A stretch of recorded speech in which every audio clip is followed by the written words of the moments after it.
Welcome back to Bold Dominion, a state news explainer podcast for a changing Virginia. I'm Sage Tangway. Joining me here in the studio today is MG. Hey there. And Ben. Hey. And we're about to talk passenger rail. Let's go. Chugga, chugga, chugga, chugga, chugga, chugga, chugga, chugga, choo, choo. What is your relationship with the train? I'm a big fan of the Amtrak. I ride it about once a month at least, going up to and from DC. I feel like I've done enough where I know kind of which train to pick and like when to get my tickets so they're cheap. Get your tickets like 2 weeks in advance or check like the day before. Those are when the prices are going to be the lowest. And you should not be afraid to refund it because you can always make up some of the difference if you refund it when it's cheaper. That's a great hack because the Amtrak ticket, like to get a refundable ticket is usually like $2 more. And I think it's always worth it. I don't know much about the history of it, and I have a lot of questions as to why certain things aren't better. And what about you, MG? What's your relationship with the train? I have gone through like every classic like elementary schooler obsession in my late 20s. I am now like totally into trains like a child would be. I love going to a city that has commuter rail. When I'm traveling abroad, I love like seeing what's different and almost always better about their train systems. And I will also add, I've been to a lot of transit museums. I'm really into transit museums. It's usually the best museum in the whole city. Okay, so before we get any further into this conversation, let's run down some of the basic facts of passenger rail in Virginia so we can get situated. There are 3 different passenger rail systems in Virginia. Do you know what they are? Yeah, I'm a huge nerd. Of course I know what they are. Okay, so we got Amtrak. We've got Metro. And then we have what some people, I would say is probably the least well-known, which is the Virginia Railway Express, or VRE. Exactly. Okay, let's talk about some of the differences between all of them. So the Metro was established in 1976. It's a light rail commuter service that's operated by the Washington Metropolitan Area Transit Authority, or WMATA. It has 98 Metro rail stations, which sounded like a lot to me, but that's how many there are, that service DC and the areas of Virginia and Maryland directly surrounding the capital. When it's functioning correctly, the trains arrive anywhere from 5 to 10 minutes apart, depending on the time of day. And while the Metro receives federal capital investment, its operating budget is largely supported through the state and local funds. So, of their $2.3 billion operating budget in 2024, $1.2 billion of that came from state and local funds. Yeah, the funding of Metro is so interesting. I think that there was a great episode of DC CityCast about this in 2024. And they talk about how Metro is really unique because most systems like Metro are only funded by like one state. So, for example, in New York City, a lot of people don't know this, but the subway is not funded by New York City primarily. It's primarily funded by the state of New York. And if you look at other, if you look at LA or San Francisco, like that's one state. But Metro has to negotiate with 3 different state-like entities every single budget cycle, which makes it really hard for them to plan in a way that other states don't have that issue, especially states like New York or California, where rarely does the state change hands politically. Exactly. The other thing to note about Metro is that it's electric. It is run off of an electrified rail. Honestly, we could have a whole episode just about the Washington, D.C. Metro system, so we must move on. Sad. Maybe we'll do that in the future. So I know VRE, or Virginia Railway Express, also operates in like the Northern Virginia area. What makes VRE different from Metro? Okay, so VRE is actually heavy rail, and it's for longer commutes. And it has 2 lines, with the Manassas line along the I-66 corridor and the Fredericksburg line along the I-95 corridor. The majority of the routes do end at the Washington Union Station, and it's owned by the Northern Virginia Transportation Commission and the Potomac and Rappahannock Transportation Commission. And so those 2 commissions run it as a public service. So this goes much deeper into Virginia than the Metro line does.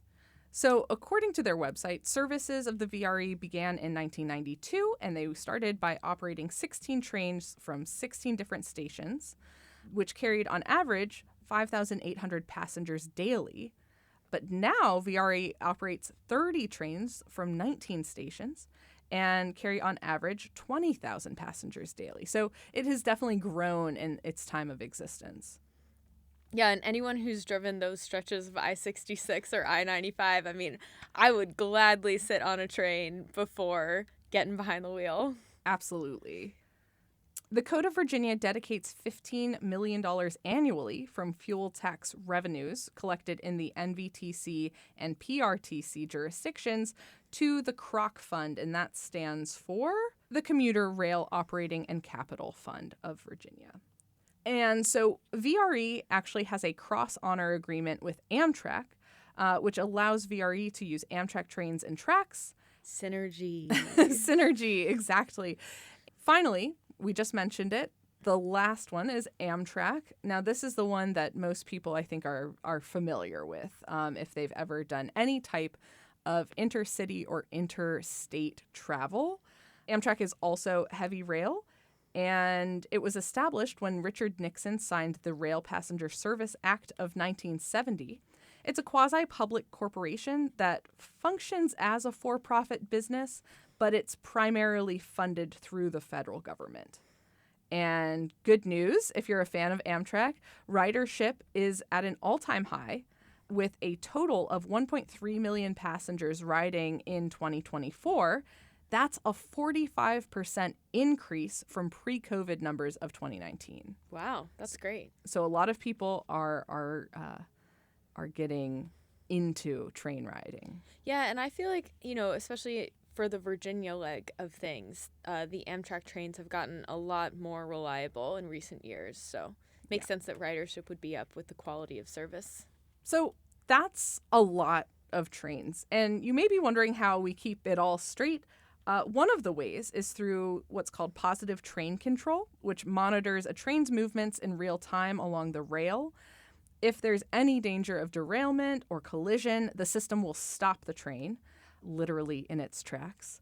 And this was required to go into effect in 2020 by federal law. Interesting. Yeah. I didn't know. That makes sense, though. Cool. Well, I've already learned so much, but we're going to get even deeper into it, right? Exactly. Now we're going to talk more about the personal connections to trains from here on out. And we're going to hear from a few guests who have certain perspectives on trains, and hopefully we'll be able to navigate and really learn something about the history of trains and why trains are the way they are today. Awesome. Well, honestly, what I found out in looking into the state of passenger rail in Virginia is that most people claim to be obsessed with trains, or to at least love trains. So Nerds. I know. I thought this was a little bit more of a niche topic, but I think there's something about trains that really capture a ton of people.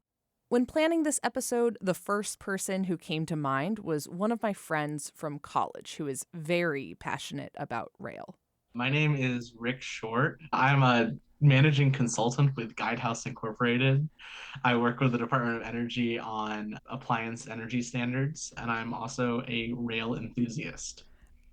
Yeah, that last part is totally what I was looking for, because if there's one thing I know about you, it's that you feel some type of way about trains. For those of you listening, we're doing this interview over Zoom, and Rick just drank some tea out of a mug that is a DC Metro map mug.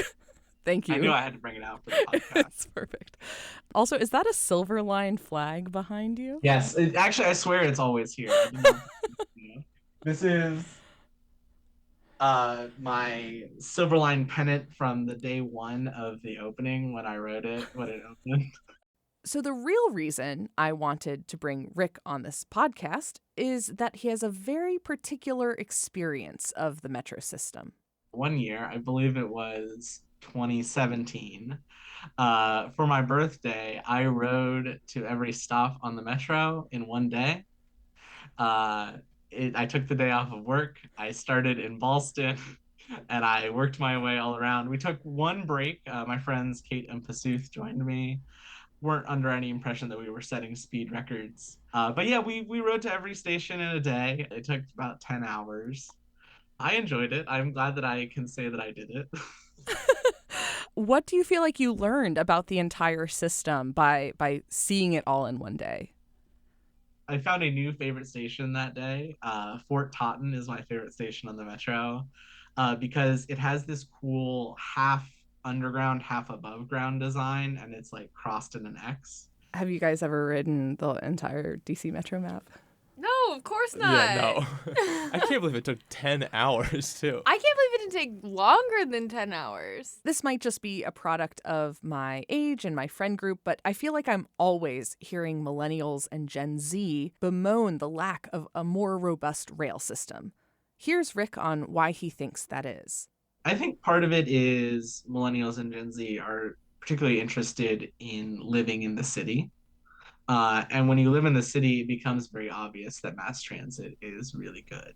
I think also when you learn that we used to have more of that and that we eliminated it, that there used to be streetcars, that, there used to be more regional rail and that sort of stuff, and that we eliminated it in favor of building more highways, it can be pretty radicalizing as a young person. I've also had many conversations with older people and talked about how great trains are, and they've agreed with me because trains used to be a bigger part of society and a more dignified way of transit. And like my passion for trains was inspired as a kid by my grandfather who worked on the railroad. This sort of brings us to looking backwards at the history of rail. So I went to the C&O Historical Society archives in Clifton Forge, Virginia. A transit museum I haven't been to, even though it's in my very own backyard. Put that one on the list. My name is Cliff Clements, and I am the acting president of the C&O Historical Society. I have been a member of this for over 50 years. And in my younger days, I worked for the C&O Railway in Ohio, and have carried that lifelong interest of trains and railroading into working with the restoration of railroad cars in our displays at Heritage Center. I write magazine articles and books for the Society. Thomas Dixon, born and raised in Alderson, West Virginia, hard by the C&O main line. Began to understand how important railroads were in creating the modern technological world that we live in.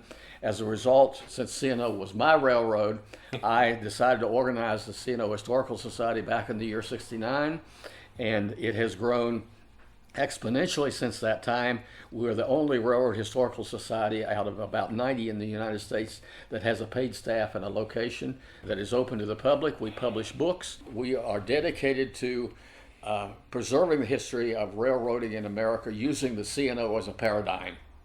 If you look at 1840, transportation was basically the same as it was in the days of the pharaohs. The rate of a mule on the towpath of a canal, oxen on an unimproved road, and then suddenly railroads come and you can go to the places where resources were. You can mine or extract them, take them to the places of manufacture, take those manufactured goods and spread them out on a continental web. And the whole world changed like it had never done before or since. And now, railroads are largely forgotten. However, passenger service, like you say, it's a renaissance now. To me, it's a lot like it was in the early 1800s, when it took 2 weeks to go from Washington to Richmond in a wagon through a forest that would be about this wide, and you'd be hitting on the trees going through on a mud road. And people especially, how did the C&O get started? Well, you look at farmers in Louisa County wanted to get stuff to market. How do you do that? Because you're limited with a wagon. So they started a railroad. In 1836, they chartered the Louisa Railroad. Ran from what was called Hanover Junction, now Doswell, up to Frederick Hall. And it was eventually extended all the way to Chicago, Cincinnati, and so forth. The story of rail is one of private enterprise slowly building together and then, people buying each other out until they have a unified railroad. Yeah, that's fascinating. I had no idea how expansive the history was. I'm not surprised that at the point we're in today, it's hard to upgrade beyond that when we're working with lines that have been there for well over 100 years. Exactly. So C&O carried goods and passengers? Yes. Interesting. But as rail is growing throughout the rest of the 19th and early 20th century, this double duty between freight and passenger service is a key challenge that eventually leads to the downfall of rail travel in the United States. What became known as the passenger problem began right after World War I, when it became more expensive for railroads to haul passengers than it was worth. But they had to do it because they were a public convenience. And therefore the Interstate Commerce Commission required them to operate at a certain level and to justify if they had to operate at a lower level. Hauling people and hauling freight is a big difference. You had to have an agent, you had to have the administrative background for the ticketing and all that. You had to have the passenger cars built and maintained. You had to have a roadbed that was operable at a high speed. You had to have buildings at all the stations, signal systems that operated for high-speed trains, much of which they did not need to haul freight. By the end of World War II, railroads were losing the equivalent today of $200 or $300 billion a year. And the C&O was losing something on the order of $50 million a year, which today would be about $500 million. So all of this is happening at the height of intercity passenger rail in Virginia. The first thing Tom did, actually, when I arrived at the archives, was start highlighting the routes that were active within Virginia in 1955, which he referred to as the end of the grand century of passenger rail. And each of those routes was running anywhere from 6 to 14 trains per day. Even my tiny hometown of Hot Springs, Virginia, had branch service from Clifton Forge for tourism to the homestead. The rail companies, in the meantime, were collapsing under the cost of their now government-mandated services. And then the highways came. The whole deal after World War II was that Americans became rich. They got their family automobile, they got good roads, the airlines expanded exponentially, and they just gave up railroads. And eventually it was affecting the bottom line of railroads. They were going bankrupt. There was enough of an outcry that Congress established what's now called Amtrak, National Railroad Passenger Corporation, to run intercity trains. And on May 1st, 1971, any train that was not going to keep being run by Amtrak was allowed to be taken off. So there were hundreds of trains that went away that day. There were 675 trains cut off that day. Yeah. It was a huge system operating over 200,000 miles in the United States. And it was the way to go if you were traveling intercity. But then with the advance of technology, the automobiles, the good roads, and all of that, it disappeared essentially overnight in 20 years. 1945 to 1975, gone. And now they want them back, but redoing it, the cost is so monumental that it's essentially not doable. In some places you can't, even if you wanted to and had the money, because it's been built over, other kind of construction projects that block the right of way. This type of decline is evident in towns like Clifton Forge. Through here, like I say, we used to have 8 through trains, 2 locals, and a couple of branch trains. The yard was handling 1,050 freight cars a day. The employment here was about 3,500. It's now probably 35. If that. Yeah, if that. And the shops. And Clifton Forge had about 8,000 people. It's got about, 3,500 now. So the railroads were important to a lot of the small towns. And everything just totally changed. And we've now discovered that by taking over, by using building all these great roads and the automobiles and making it super convenient, you'd rather drive here than take a train here. I thought about it. I was like, I should have checked the schedule. Well, no way you're going to get from Charlottesville here except 3 times a week. Yeah, exactly. at a time that, but in 1955, you could have. Yeah, You could have come down in the morning and gone back in the afternoon. Yeah. Just to clarify some of those population numbers, according to census data, 1930 was the height of Clifton Forge population, with around 6,800 people. This dwindles to 5,200 people by 1960, and as Tom says, the current population is closer to 3,500 now. But when we look at the same information for the greater Allegheny County area, the population is nearly cut in half between 1950 and 1960, dropping from some 23,000 to 12,000 people.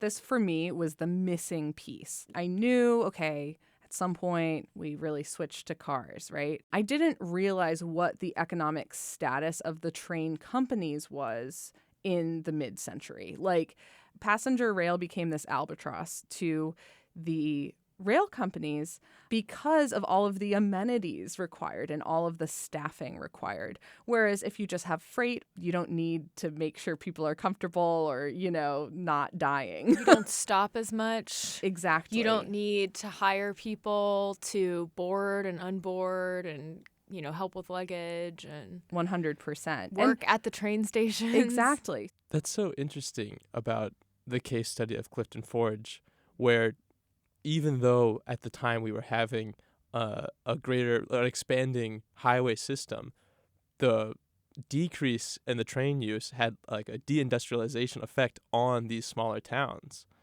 and really, reducing the population by quite a bit. Growing up in that part of the state where there are old rail stops, I can 100% attest on a personal level to those all of those places are on the decline. That was like the heyday of the homestead being this go-to resort for a lot of people. They would, summer in the mountains at the homestead. That used to be accessible by train. It was this very accessible rural outing. Now, in order to get there, you've got to drive on roads that a lot of people don't like to drive on at night. So it was very interesting just on a personal level to see that's why we don't have that train anymore. It's just that passenger rail is not supportable without government help. And I can't help but think about the ways in which the rail industry and the coal industry have been linked for so long because, trains used to use coal as fuel, right? So the expansion of rail across the United States was driving demand for coal in the coal seams of Southwest Virginia. And then that industry was one of the reasons why Virginia had so much rail, right? Because they were connecting the coal seams of Southwest Virginia and the coal mines there to the ports in Norfolk. And so as the coal industry has declined, the rail industry has also kind of gone hand in hand with that. And obviously trains these days don't run on coal anymore either, so. Absolutely. Here's Tom and Cliff again. We gave it all up for convenience and speed and comfort. And money. Yeah, and money. Saving money.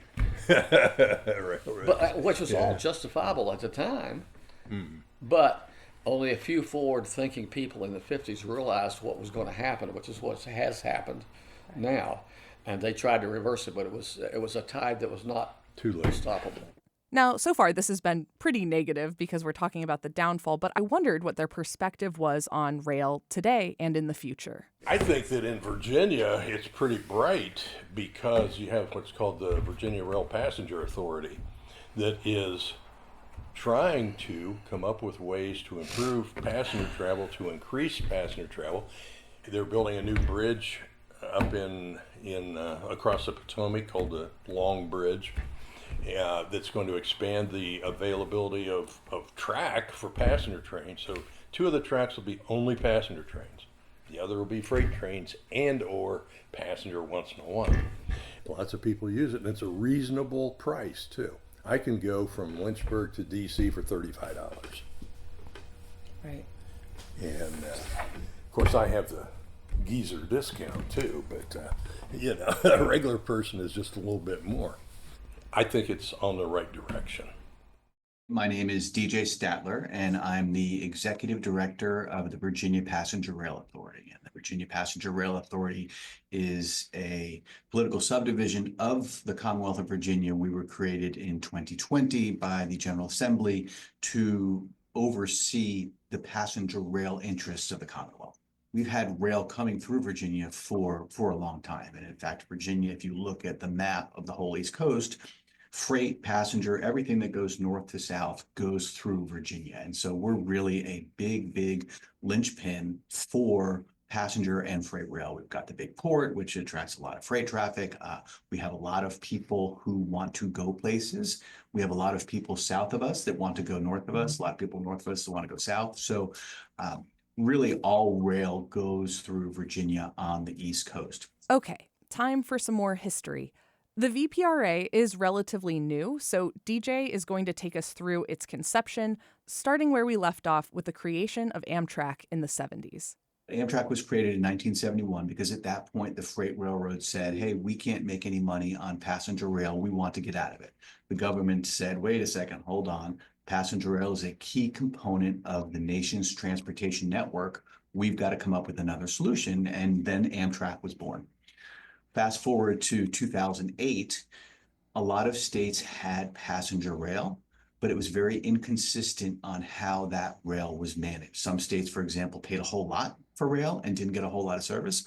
Other states didn't pay anything, but got a lot of service. And so in 2008, Congress, the federal Congress, passed PRIA. That's the Passenger Rail Investment and Improvement Act. And what PRIA did is PRIA set the tone for the future of passenger rail in this country.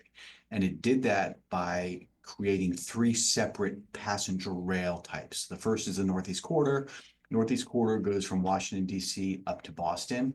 That is track that Amtrak owns and maintains, and they run. And so that's a whole separate service that they've got control of. Everything outside of that track, Amtrak has to run on the freight railroad's infrastructure. And so when Amtrak was created, as I said earlier, the freight railroads gave it up. Congress said, fine, you can give it up. However, you need to allow Amtrak to continue to have the access to your rails and run for incremental cost. And so the freight railroads have to run Amtrak, and they have to give passenger priority over freight. So outside of the Northeast Corridor, that all runs on freight railroad track. Small exceptions, but not important. The other two are long distance trains. Those are trains that are run by Amtrak that go from one city to another that are more than 750 miles long. And those are all long distance trains. Amtrak takes the burden on those, and they make the decisions on where they run, when they run. They work with the freight railroads. But the middle piece that's important to Virginia, that is the state supported trains. So any passenger train that's not on the Northeast Corridor that is less than 750 miles has to be sponsored by a state, and the state has to pay the operating cost for that train. And so by operating cost, you pull in ticket revenue, obviously passengers pay to ride the train. Let's say they pay $80 worth of ticket revenue. The cost to run the train is $100. The state has to come up with that extra $20. Okay, and so that first started in 2008, changed the way passenger rail is done across the country. Virginia in 2009 said, hey, we want to get on this passenger rail. Spoiler alert, Virginia has a ton of traffic, whether you're on 64 or 81 or 95 or 395. Virginia has a ton of traffic, and it's really not sustainable. You could continue adding lanes, but at the end of the day, we needed another option. 2009, the General Assembly decided we're going to sponsor a train that goes from Washington, D.C. to Lynchburg. And there was a lot of consternation. Well, can we afford it? We've got to pay Virginia the subsidies. How many riders do you think we'll have? The estimate was about 30,000 riders the first year. Amtrak bought off on it and said, yep, that's what we'll do. Here's what we think, Virginia, your bill will be to pay that operating subsidy. And champagne was popped, the cork was popped, and we started Lynchburg service. At the end of that first year, more than 100,000 people rode that train to Lynchburg. So far exceeded the expectations, really started the new path of passenger rail here in Virginia. Since then, there have been a lot of additions. One thing that's been consistent, our traffic on the highways continues to be insurmountable. And when we put trains in place, people ride them. Fast forward now to 2016, 2017 or so. I talked about the highway traffic. The Secretary of Transportation at that point was inundated with complaints about highway traffic. And she said, Shannon Valentine said, how do we fix this? The highway folks came to her and said, look, we can add another lane on either side of 95. It's going to cost about $12.5 billion and it's going to take 10 years.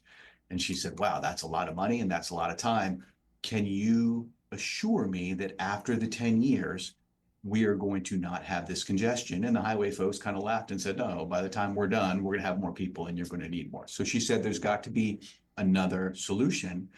Shannon Valentine was one of the key people back in 2009 that got the train to Lynchburg. So she said, let's look at rail. As I said earlier, the freight railroads are the infrastructure that we run on outside of the Northeast Corridor.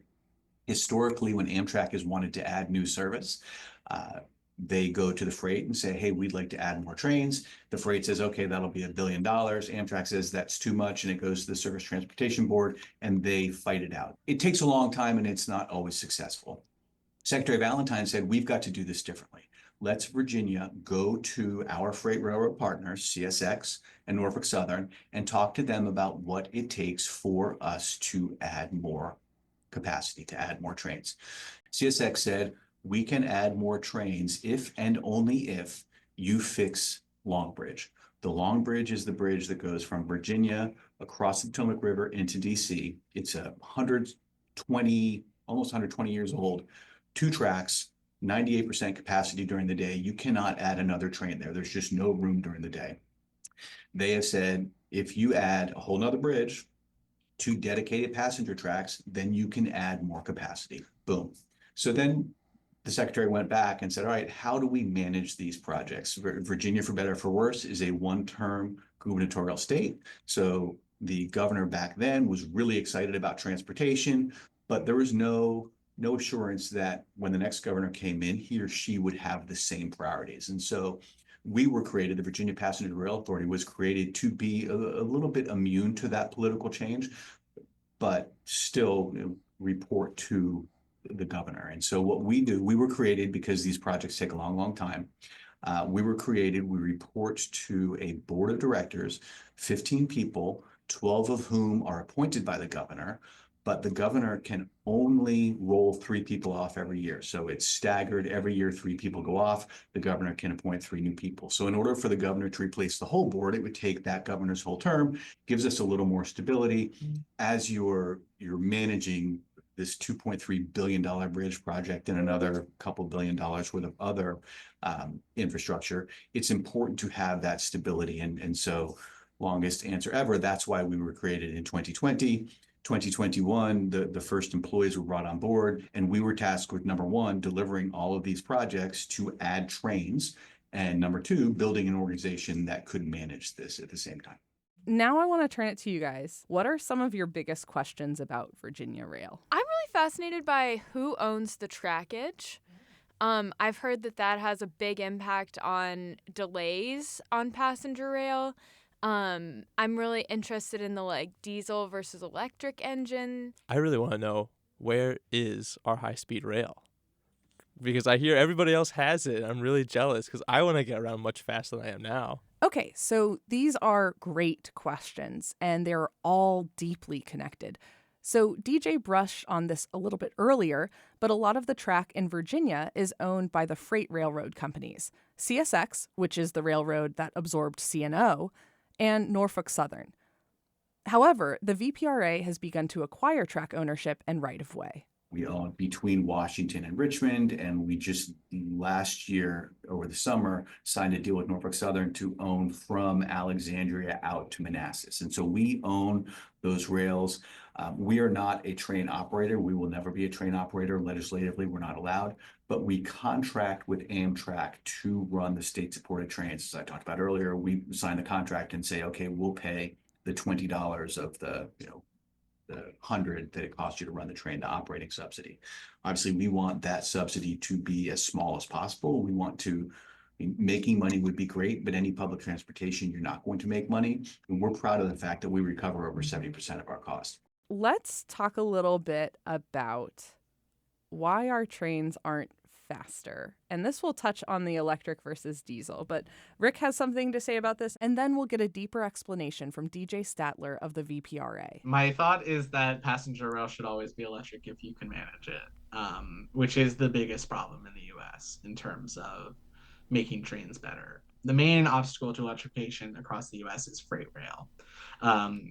Any conversation, I can't believe we've gone this long about talking passenger rail in the US without talking about freight rail, but they really are a big impediment to both like good scheduling of passenger rail in the US and then also of electrification. The reason why DC to New York to Boston is electrified is because Amtrak owns those tracks.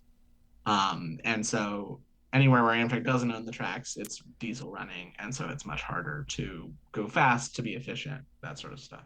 You know, I just took the train last weekend from New York back to Charlottesville, and it is so noticeable how much slower it is. Like, you are just rolling down the tracks after they put that diesel engine on. This is something a lot of folks who live in Virginia might be familiar with if they take Amtrak. You know, if you've ever taken Amtrak from Charlottesville or from Richmond to New York, you know that you sit in DC for about 40 minutes and all the power goes out, and then you feel a big jolt and then all the power comes back on.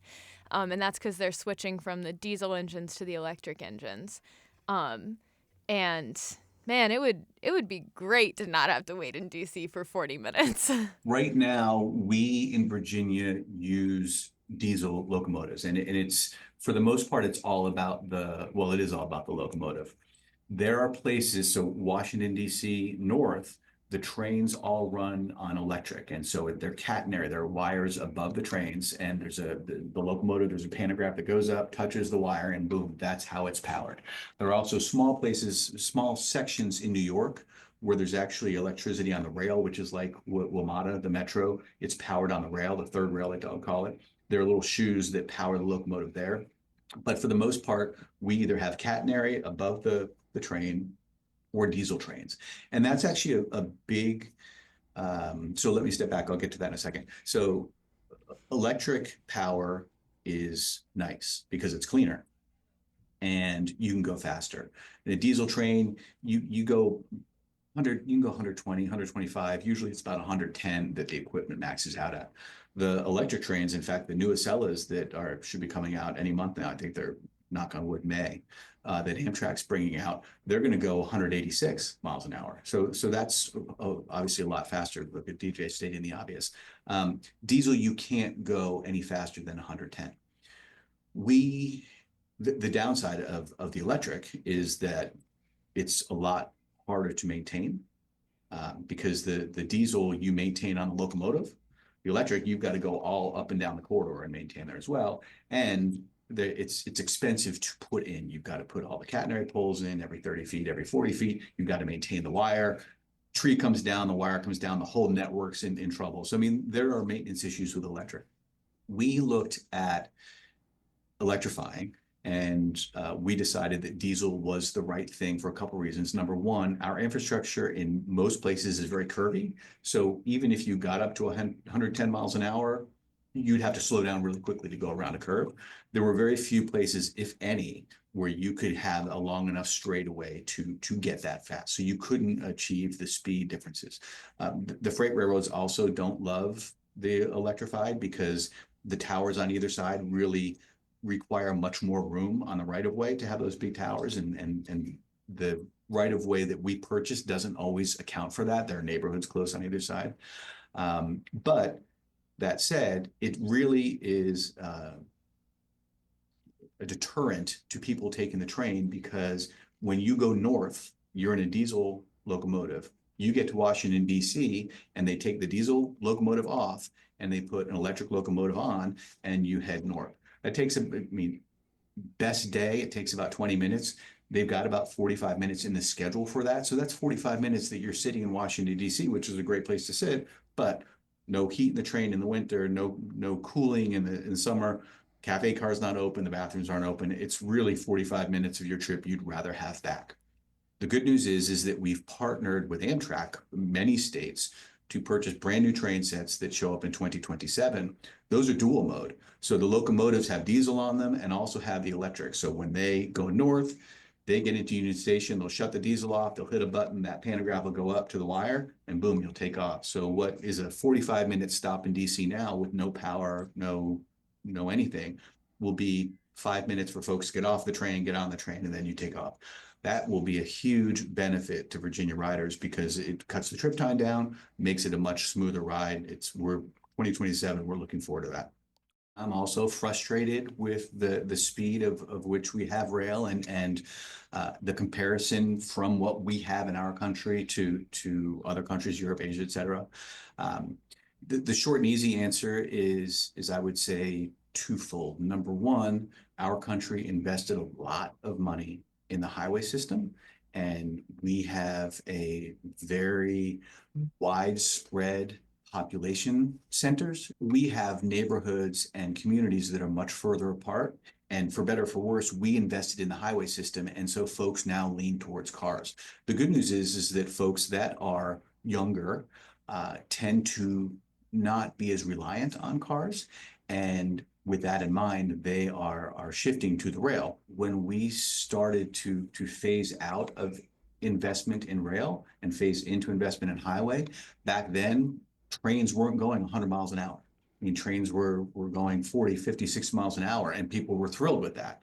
And the tracks and the infrastructure that they ride on were okay for 40, 50 miles an hour. You can't go 100 miles an hour in a Lamborghini on an old country road that's full of potholes and everything. You can go 30, and you can go 30 just fine. So not only did we stop investing in higher speeds for the trains themselves, but we stopped investing in the infrastructure as well. So the first point is we put a lot of money into the highway system and folks have become reliant on cars. The second point is if you look at the countries that have very robust, high efficiency passenger rail, they've invested a lot of money. Rarely, if ever, do they share infrastructure with freight rail, and we have to share infrastructure with freight rail. So we've not invested in the passenger rail infrastructure at the same level that some of our foreign friends have. Hopefully, as we continue to show high ridership in Virginia, on the Northeast Corridor, in other key places, that investment will come.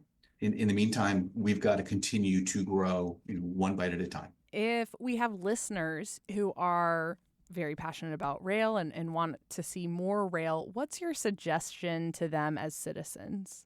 Well, I mean, this is an easy answer. Ride the train. Because we have been very successful, and you talked about the record ridership earlier. We were setting records before COVID, and when COVID came, we went to a situation where we had more on-train employees than we had actually riders, and it was really a difficult time for passenger rail because you've got to continue to pay your fixed cost. Thankfully, when COVID started to be behind us, ridership came back quickly. As you alluded to earlier, we're now seeing about a 45% increase from those 2019 numbers, which were record numbers. Charlottesville alone, I mean, we saw 136,000 people in 2023 get on or off the train there. 2024, we saw 147,000. So just in Charlottesville, it's gone up. If you ride the train, people are noticing that, and people are clamoring for more service just because every time we put a new frequency out there, put a new stop out there, people ride the train, and that excitement continues to grow. At the end of the day, me personally, I'm agnostic as to what train you want to take. If you want to go from Fredericksburg to DC, if you want to go from Charlottesville to DC, I don't care. So Charlottesville, you can get on a state sporty train, or the one that we pay for, or you can get on a long distance train, which we don't pay for. But as long as you get on a train and take it, and you could take a long distance train up to DC and then come back on a state supported train, none of us care about that. We just want you on the train. Thank you so much for providing even deeper context to everything that's going on with rail. Is there anything else you'd like to share? Because we are part of the state government, we're incredibly transparent. Our board meetings are all public. They're on YouTube as they stream live. You can go to vapassengerrailauthority.org. If you're looking for project updates, our website is updated. Every month I put out an executive director's report that goes to our board and then goes right to the website that updates folks on ridership and on project progress. So yeah. I'd also like to shout out the C&O Historical Society's website at cohs.org. You can find information about their museum, as well as search their massive digital archive for pictures and articles. Sage, this has been so fun. Thank you so much for sitting through and listening to all of this with me. I had a wonderful time going on this adventure, and it's just been nice to share my findings with you guys. I hope I dream of trains this evening. All right, that's our episode on passenger rail in Virginia. So many thanks to our wonderful guests, Rick Short, Tom Dixon, and Cliff Clements of the C&O Historical Society, and DJ Statler of the Virginia Passenger Rail Authority. I'd also like to thank our assistant producer, Sarah Bastinelli. You can find more episodes of Bold Dominion at bolddominion.org or wherever else you find fine podcasts. Don't forget to subscribe.